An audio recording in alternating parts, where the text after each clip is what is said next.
새해 첫 주 주신 말씀은 사도행전 13장 44절에서 52절 말씀입니다. 사도행전 13장 44절에서 52절. 다 같이 일어나셔서 합독하시고 앉도록 하겠습니다. 시작. 그 다음 안식일에는 온 시민이 거의 다 하나님의 말씀을 듣고자 하여 모이니 유대인들이 그 무리를 보고 시기가 가득하여 바울이 말한 것을 반박하고 비방하거늘 바울과 바나바가 담대히 말하여 이르되 하나님의 말씀을 마땅히 먼저 너희에게 전할 것이로되 너희가 그것을 버리고 영생을 얻기에 합당하지 아닌 자로 자처하기로 우리가 이방인에게로 향하노라. 주께서 이같이 우리에게 명하시되 내가 너를 이방의 빛으로 삼아 너로 땅끝까지 구원하게 하리라 하셨느니라 하니 이방인들이 듣고 기뻐하여 하나님의 말씀을 찬송하며 영생을 주시기로 작정된 자는 다 믿더라. 주의 말씀이 그 지방에 두루 퍼지니라. 이에 유대인들이 이 경건한 기보인들과 그 신의 유력자들을 선동하여 바울과 바나바를 박해하게 하여 그 지역에서 쫓아내니 두 사람이 그들을 향하여 발에 티끌을 떨어버리고 이고니온으로 가거늘 제자들은 기쁨과 성령이 충만하니라. 아멘. 오늘 말씀에 기록된 말씀에 의지하여 기쁨과 성령이 충만한 제자들, 새해 기쁨과 성령이 충만한 성도들이 되시기를 주의 이름으로 축원합니다. 한 해를 마치면서 주님은 항상 하나님의 은혜 가운데 있으라고 말씀하셨잖아요. 바울의 이 간절한 권면을 듣지 않고 외면했던 사람들의 인생은 결국 폐허가 되었음을 오늘날 비시디에 안디옥에 가면 확인할 수가 있단 말입니다. 하나님의 말씀은 반드시 이루어집니다. 그래서 정말 새해 첫 주일 하나님의 말씀을 통하여 주의 음성을 잘 들으시기를 바랍니다. 주의 말씀을 듣고 그 말씀대로 믿음으로 순종하는 사람들에게는 오늘 말씀처럼 기쁨과 성령 충만한 삶이 펼쳐지게 되는 것이에요. 우리가 어떻게 기쁨과 성령이 충만한 제자로 살아갈 수 있을까요? 오늘 본문을 자세히 보시면 됩니다. 첫 번째로 시기심을 버리라고 말씀하십니다. 하나님 앞에서 절대적인 존재로 살아가라는 얘기입니다. 44절 다시 보겠습니다. 그 다음 안식일에는 온 시민이 거의 다 하나님의 말씀을 듣고자 하여 모이니, 여러분 오늘 이 아침 왜 여기 모였습니까? 하나님의 말씀을 듣고자 모였단 말이에요. 하나님의 말씀을 잘 듣고 그 말씀대로 행하는 자와 하나님의 말씀을 잘 듣지 않고 그냥 잊어버리는 자는 삶이 달라진다는 얘기입니다. 어떤 일이 하나님의 말씀을 다 듣고자 하여 모였는데 45절 이렇게 기록되어 있습니다. 유대인들이 그 무리를 보고 시기가 가득하여 바울이 말한 것을 반박하고 비방했다는 것입니다. 유대인들은 왜 시기했을까요? 본문에 보면 그 무리를 보고 이렇게 써 있지 않습니까? 유대의 지도자들은 바울의 설교를 듣고자 많은 사람들이 모여드는 것을 보고 시기심에 사로잡혔다는 얘기입니다. 느닷없이 나타난 바울로 인하여 자신들의 권위와 자존심이 큰 손상을 입었다고 생각하는 것입니다.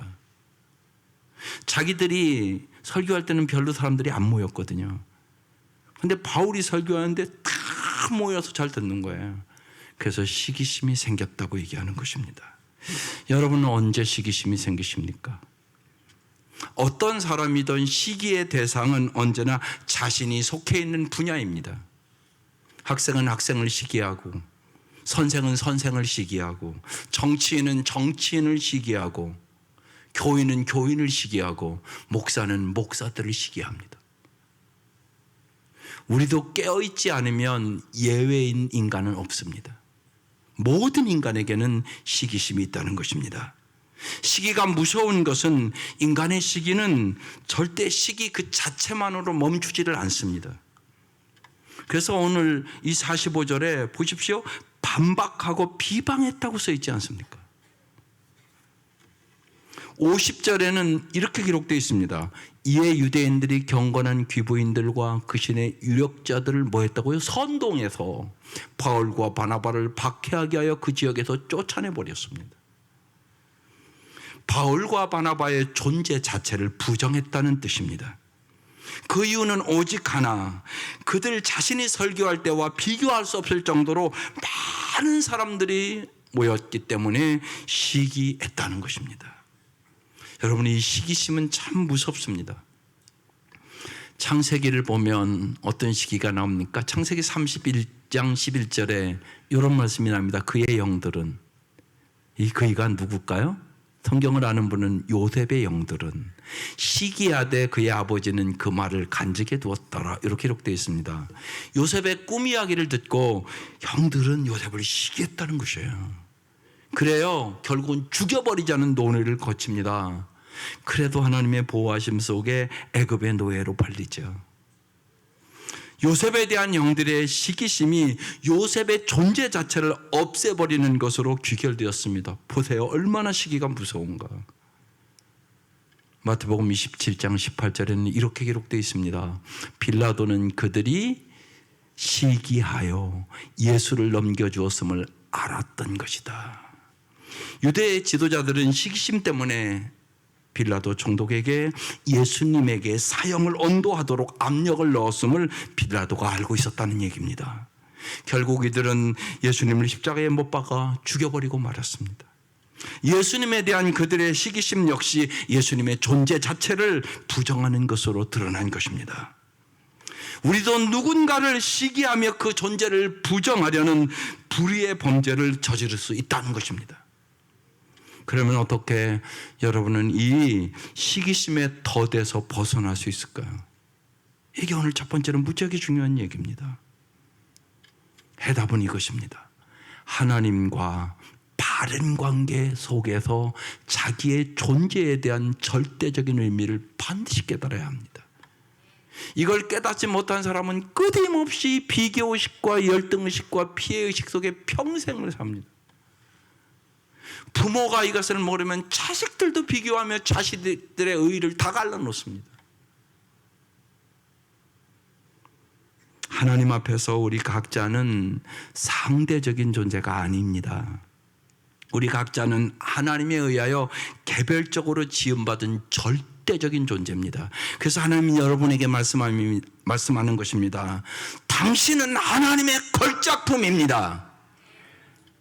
옆 사람이랑 이건 한번 해보고 넘어가야 될 것 같아요. 옆 사람한테 당신은 하나님의 걸작품입니다.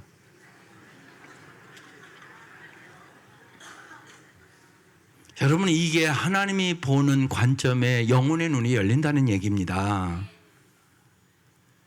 그래서 제가 우리 교사들에게도 그럽니다. 교사를 잘 할 수 있는 비결이 뭐냐? 아이들이 사랑스럽고, 아이들이 예쁘고, 아이들이 정말로 존귀한 존재로 네가 볼 수 있으면 좋은 선생님 될 수 있다고. 그게 우선입니다. 그 마음이 되지 않으면 좋은 교사는 될 수 없습니다. 여러분의 자녀를 보는 눈도 마찬가지입니다. 내 자녀가 정말 사랑스럽고 예쁘고 아주 존귀한 존재로 여러분 여겨지셔야 합니다. 꼭 고난 당해야 하십니까? 내 옆에 있는 것만도 감사한 일 아닙니까? 우리는 그런 것들을 요새 경험하고 있는 것이에요. 저렇게 갈 줄 누가 알았겠습니까? 여러분은 하나님의 걸작품입니다. 이 사실을 깨달은 사람만 시기하지 않고 비교하지 않고 자신이 걸어가야 할 길을 흔들림이 없이 꿋꿋하게 걸어갈 수 있게 되는 것입니다. 고 박모걸 시인의 장남 서울대학 박동규 교수라는 분이 지은 시가 있습니다. 여러분의 시가 되시기를 바랍니다. 나는 들꽃이여라. 아무도 알아주지 않아도 괜찮아. 외로우면 바람하고 놀고 쓸쓸하면 별들하고 얘기하고 살아도 나의 이 소박한 향기를 이 세상 들판에 돈 안 받고 환하게 풍기다가 가리라. 은혜가 되십니까? 우리 자신이 아무 볼품이 없고 이 세상 그 누구 알아주지 않아도 들꽃이라고 해도 우리를 하나님의 절대적인 존재로 빚어주신 하나님 앞에서 하나님을 위하여 하나님이 주신 진리의 향기를 이 삭막한 들판에 환하게 풍기는 진리의 사람들로 살아갈 수 있기를 주의 이름으로 축원합니다. 이게 하나님이 우리에게 원하는 삶. 그리고 정말로 시기하고 살아가는 것이 아니라 새해에는 서로 많이 칭찬하고 살아갈 수 있기를 주의 이름으로 축원합니다.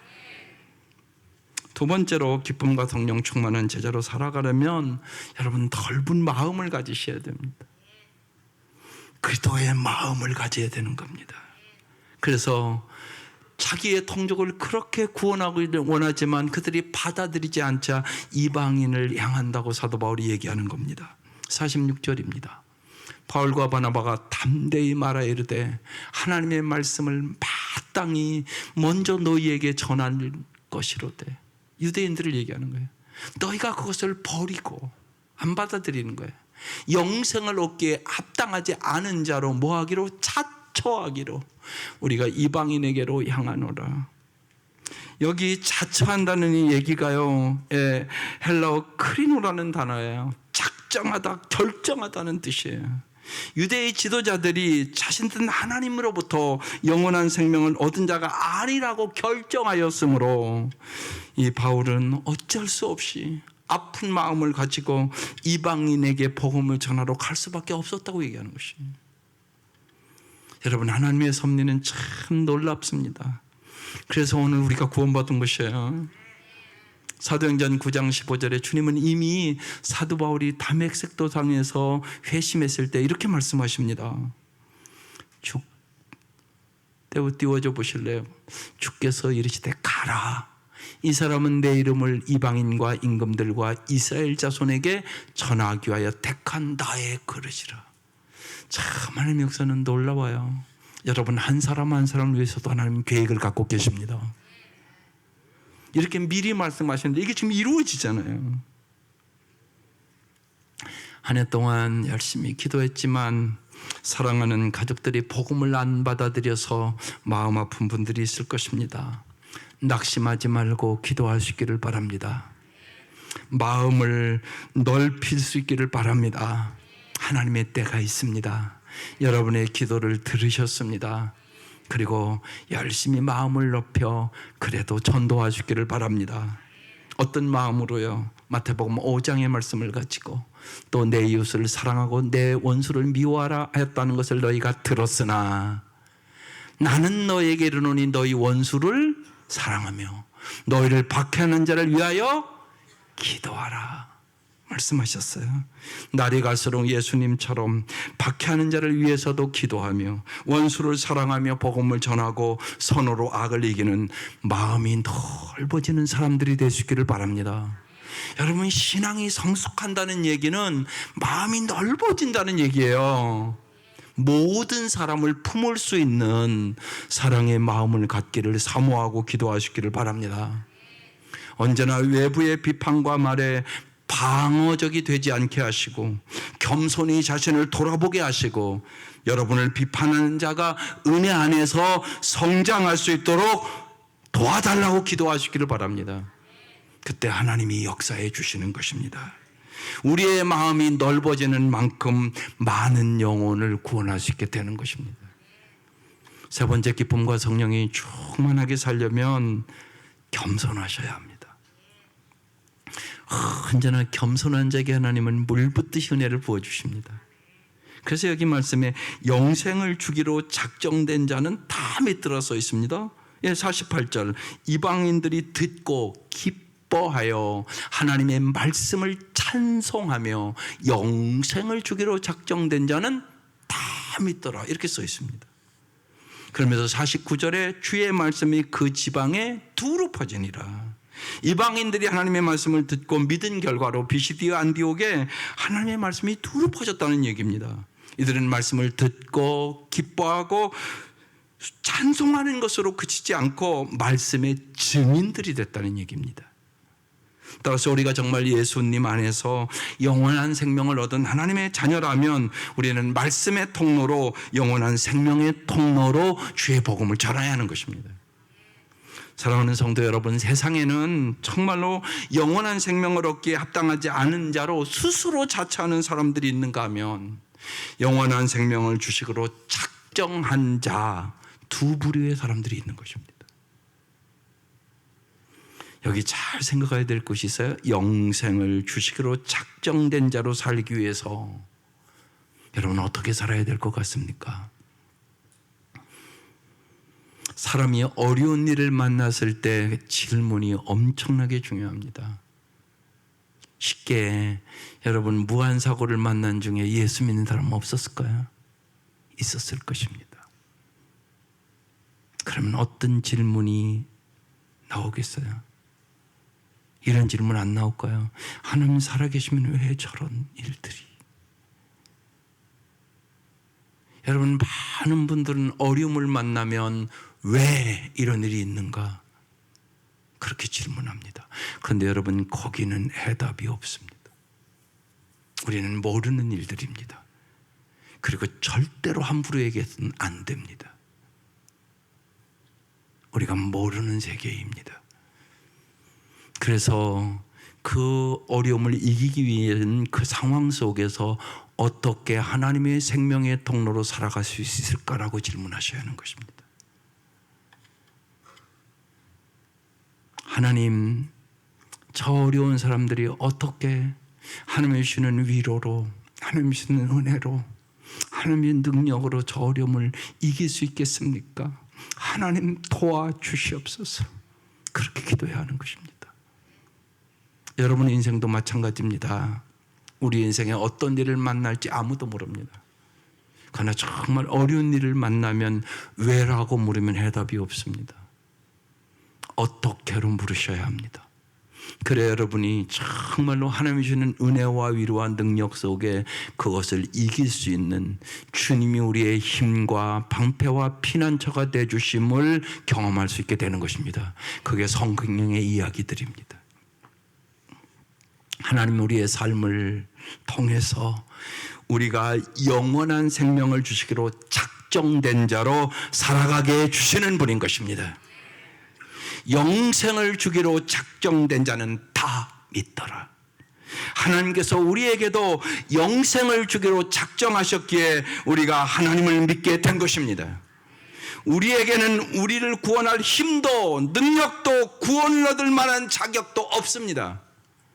그런데도 하나님은 우리를 지명하여 선택해 주셨고 예수 그리스도의 보혈로 먹빛보다 더 검은 우리의 죄를 씻어 주셨고 하나님의 자녀로 삼아 주셨고 오늘 이 새해 첫 주일도 주님의 은혜로 이 자리로 불러 주신 것입니다. 우리도 바울처럼 나의 나 된 것이 하나님의 은혜임을 기억하고 겸손하게 사셔야 하는 것입니다. 깊이 생각해 보면 지금까지 살아온 것이 주님의 은혜고 주님께서 새로운 은혜를 주셔서 새해를 맞이하게 하신 것입니다. 하루하루가 하나님의 은혜임을 알고 살아갈 수 있기를 바랍니다. 그래서 겸손은요 하나님의 은혜에 대한 깨어있음이에요. 겸손한 사람은 오늘도 새날 주셔서 감사합니다. 오늘도 먹을 것 주셔서 감사합니다. 하나님 여기 이렇게 걸어올 수 있어서 감사합니다. 여러분이 힘이 없으면 여기 걸어오지도 못한다니까요. 여러분은 오늘 걸어오게 해주셔서 감사합니다 이런 거 안 하셨죠? 근데 여기에 한 사람이 있다고요. 걸어오는 것이 왜 이렇게 힘드냐? 하나님 이렇게 걸어와서 예배 드릴 수 있도록 도와주셔서 감사합니다. 그 눈물의 기도를 하는 사람이 있다니까요. 여기에도 하나님의 은혜가 아니면 우리는 아무것도 할 수 없습니다. 그래서 겸손히 언제나 하나님의 은혜에 깨어 있을 수 있기를 바랍니다. 교만은 뭐예요? 하나님의 은혜를 망각하는 것이에요. 그래서 내 힘으로, 내 능력으로 살아가는 줄 아는 것이에요. 그게 아니오시다. 날마다 인생의 어떤 일을 만나든 간에 겸손히 자신을 낮추는 기회가 되시기를 바랍니다. 주님을 더 의지하시는 기회가 되시기를 바랍니다. 거기에 주의 은혜가 임하고 기쁨과 성령의 충만함이 임하게 될 것입니다. 네 번째로, 기쁨과 성령의 충만한 제자로 살려면 선동하는 악행과 선동당하는 무지에 넘어가지 마셔야 합니다. 오늘 이 말씀은 우리 나라의 형편에 너무나 귀하게 우리에게 주시는 음성입니다. 보십시다. 50절. 이에 유대인들이 경건한 귀부인들과 그 시대 유력자들, 권력자들을 얘기합니다. 그들을 선동하여 바울과 바나바를 박해하게 하여 그 지역에서 쫓아냈다는 것입니다. 유대인 지도자들은 시기심으로 바울에게 박해를 가하며 신체적인 위해를 가했습니다. 경건한 귀부인들과 유력자들을, 그 시대의 최고의 지도자들을 선동하여 바울과 바나바를 비시디아 안도에게서 쫓아냈습니다. 시기가 선동으로 이어진 겁니다. 사람이 선동하는 것이 악이라면 누군가에게 선동당하는 것은 무지입니다. 유대인 지도자들은 선동하는 악행을 행하는 자요, 여기 경건한 기부인들과 유력자들은 무지한 사람들입니다. 선동은 어떤 정치나 이념의 문제만이 아닙니다. 다수와 다수만의 문제만이 아닙니다. 여러분 개인에게도 일어납니다. 사탄은 하와에게 선악과를 따먹도록 선동합니다. 선동에 넘어간 하와가 선악과를 따먹고 누구에게도 줍니까? 자기 남편에게도 줍니다. 그 결과 하나님께서 주신 에덴 동산을 상실하고 끝내 죄의 삭신, 죽음을 자초한 것은 무지의 소치였다는 것입니다. 여러분, 오늘 여러분이 날마다 TV를 보면서 이거 보고 있는 것입니다. 어떻게 하고 계십니까? 둘 다 태극기 팝니까? 둘 다 저쪽 팝니까? 그러고 있지 않습니까? 혹시나? 그래서 그런 마음 가지면 여러분 국가와 민족이 더 새롭게 될 것이라고 기도하십니까? 그래서 오늘 말씀 귀한 말씀입니다. 야고보서 3장 16절에 이렇게 말씀합니다. 시기와 다툼이 있는 곳에는 혼란과 모든 악한 일이 있습니다. 이게 오늘 우리의 형편입니다. 어떤 경우에도 사람을 선동하는 악행도, 사람들에게 선동당하는 무지도 범치 않는 지혜로운 그도인들이 될 수 있기를 주의 이름으로 축원합니다. 어떻게 지혜로운 그도인이 될 수 있습니까? 우리의 심령을 여호수아처럼 하나님의 말씀으로 채우셔야 합니다. 그 말씀의 힘으로 우리의 내공을 길러야 합니다. 그래야 요단강을 건너갈 수 있게 되는 것이에요. 하나님의 말씀대로 순종해야만 요단강이 갈라지게 되는 것이에요. 그 은혜가 함께 하시기를 진실로 간절히 축원합니다. 마지막으로 기쁨과 성령 충만한 제자로 살려면 여러분 사랑하며 희생하셔야 합니다. 오늘 마지막에 기쁨과 성령이 충만하더라 이렇게 기록되어 있습니다. 51절 52절입니다. 두 사람이 그들을 향하여 발에 티끌을 떨어버리고 이고니온으로 가거늘. 그렇게 간절히 얘기해도 안 들으니까 아픈 마음으로 이제 팔에 티끌을 떨어버리고, 우리는 잘못이 없어, 내가 최선을 다해 전했지만 니들이 받아들이지 않았어, 그러고 이제 떠나는 것이에요. 그런데 52절, 제자들은 기쁨과 성령이 충만하니라. 여기 제자들은 복음을 받아들인 비시디아 안디옥 시민들을 얘기합니다. 바울로부터 복음을 받아들인 사람들은 어떻게 됐다고요? 기쁨과 성령이 충만했다고 얘기하는 것입니다. 충만하니라, 한순간 기쁨과 성령이 충만하고 그친 것이 아니라 그 이후 매일, 원어의 의미는 기쁨과 성령이 충만한 삶을 살았다. 그래서 정말로 새해 하루하루 기쁨과 성령이 충만한 삶을 살아갈 수 있기를 주의 이름으로 축원합니다. 이들은 어떻게 기쁨과 성령이 충만한 삶을 살 수 있었나요? 여기에 바울의 역할이 있었다는 겁니다. 바울의 주님의 사랑과 바울이 주님의 통로가 되기 위한 자기 희생과 자기 헌신이 있었기 때문에 이 역사가 일어났다는 것입니다. 사도 바울은 죄인 중에 괴수인, 자신을 살려주신, 십자가에서 제물이 되어주신 주님의 은혜를 항상 기억하고 나의 나된 것이 주님의 은혜라 고백하면서 주님의 그 은혜와 그 사랑에 보답하기 위하여 일평생 그 사랑의 통로가 되어 자기 희생을 멈추지 않았기에 바울이 가는 곳곳마다 기쁨과 성령이 충만한 그리스도인들과 교회가 탄생하게 되었다는 것이에요. 그래서 그리스도인은 나는 죽고 예수로 사는 사람입니다. 그리스도인은 주님 앞에서 자신이 없어지는 사람입니다. 그리스도인은 주님을 위하여 자신을 희생하고 없어지는 그만큼 주님께서 그를 통하여 더 크게 역사하시게 되므로 그리스도인은 자기의 희생이 있는 곳에만 참된 기쁨과 성령이 충만함을 경험하는 사람들입니다. 지 레싱이라는 사람이 이렇게 말했습니다. 모든 위대한 사람들의 발자취를 꼭 잘 보라. 그들이 걸어온 길은 고난과 자기 희생의 길이었다. 자기 희생을 할 줄 아는 사람만이 위대해질 수 있는 법이다. 그렇습니다. 그래서 정의를 내린 겁니다. 참된 기도인은 자기 희생으로 기쁨과 성령이 충만한 삶을 사는 사람입니다.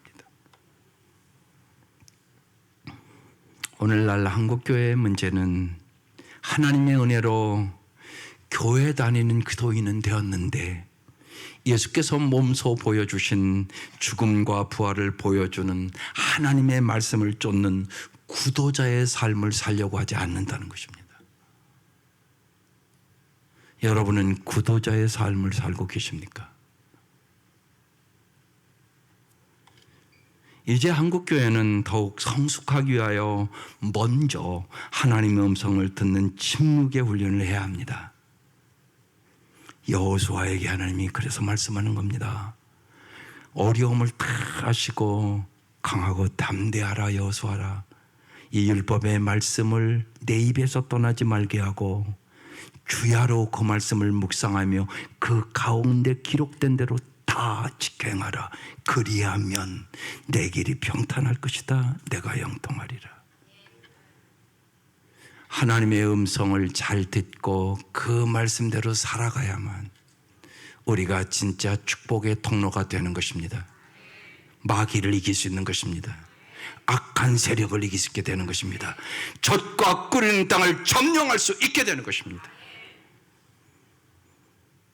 그래서 언제나 여러분 인간의 영성의 깊이는 침묵의 시간과 정비례해야 합니다. 하나님의 음성을 듣는 시간을 꼭 가지셔야 된다는 것입니다. 먼저 하나님의 음성을 듣기 위해 이 시대에 하나님의 뜻을 분별하기 위하여 여러분 정말로 주님 앞에 멈추어 서서 침묵할 줄 아는 주님의 음성을 듣는 새해가 될 수 있기를 주의 이름으로 축원합니다. 바울은 고린도전서 1장 18절에 이렇게 말합니다. 십자가의 도가, 십자가의 말씀이 그런 뜻입니다. 진리가 멸망하는 자에게는 미련한 것이요 구원을 받는 우리에게는 하나님의 능력이라. 그도인은 하나님의 능력으로 전도자가 되어야 합니다. 전도자는 뭡니까? 그도인이 전해야 하는 예수 그리스도께서 십자가의 죽음과 부활을 통하여 보여주신 그 말씀, 하나님의 생명의 도, 하나님의 사랑의 도, 하나님의 진리의 도를 전하는 사람이 전도자가 되는 것입니다. 우리는 어디에서든 하나님의 도를 쫓는 도인으로 살면서 자신의 삶으로 전하는 전도인을 양성해야 되는 것입니다. 그게 교회가 하는 일입니다. 여러분이 반드시 하나님의 도를 전하는 구도자가 되어야 되고 전도자가 되어야 하는 것입니다. 하나님의 일을 하기 전에 예수님이 땅에 오셔서 보여주신 생명과 진리의 돌을 쫓는 기도인이 되고 그 돌을 삶으로 보여주는 전도인이 됩시다. 오늘 주님은 이 결단을 하기를 원하시는 것입니다. 그때 우리의 삶은 날마다 기쁨과 성령이 충만함을 경험하게 될 것이고 우리에게 주신 사명을 주님 안에서 넉넉히 감당하게 될 것입니다. 오늘 주님께서 우리는 지금 순서대로 말씀을 나가잖아요. 오늘 뚜렷하게 새해를 맞이한 성도들에게 주님은 말씀하시는 거예요. 기쁨과 성령이 충만한 새해를 살게 내가 도와주리라. 그렇게 말씀하는 거예요. 이 은혜가 함께 하시기를 주의 이름으로 축원합니다. 기도하십시다. 1분 동안 여러분의 입술을 열어 결단의 기도하는 시간입니다. 예수 기도의 겸손과 사랑과 희생의 마음을 품고 기쁨과 성령 충만한 삶을 사는 새 되게 하여 주시옵소서. 간절히 기도하십시다.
하나님 아버지, 새해를 맞이했지만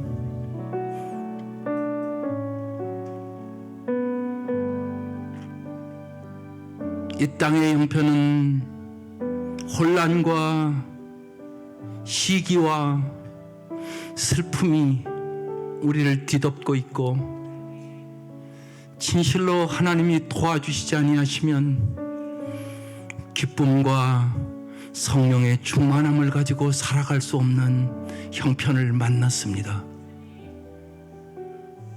저희들이 겸손히 주님 앞에 무릎 꿇게 하시옵소서. 주의 음성을 진실로 듣는 성도들이 되게 하여 주옵소서. 세상에서 줄 수 없는 주님만이 줄 수 있는 기쁨과 평안을 되찾게 하여 주시고 성령의 충만함으로 세상을 새롭게 변화시키는 새로운 삶을 살아갈 수 있도록 이 시간 우리에게 성령의 능력과 성령의 기름 부으심을 부어주시옵소서. 예수의 이름으로 마귀에 눌린 자들이 해방을 얻게 하시옵소서.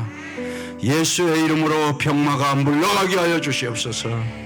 예수의 이름으로 자유함을 얻게 하여 주시옵소서. 주님만이 우리의 소망이십니다. 주님 역사하여 주시옵소서.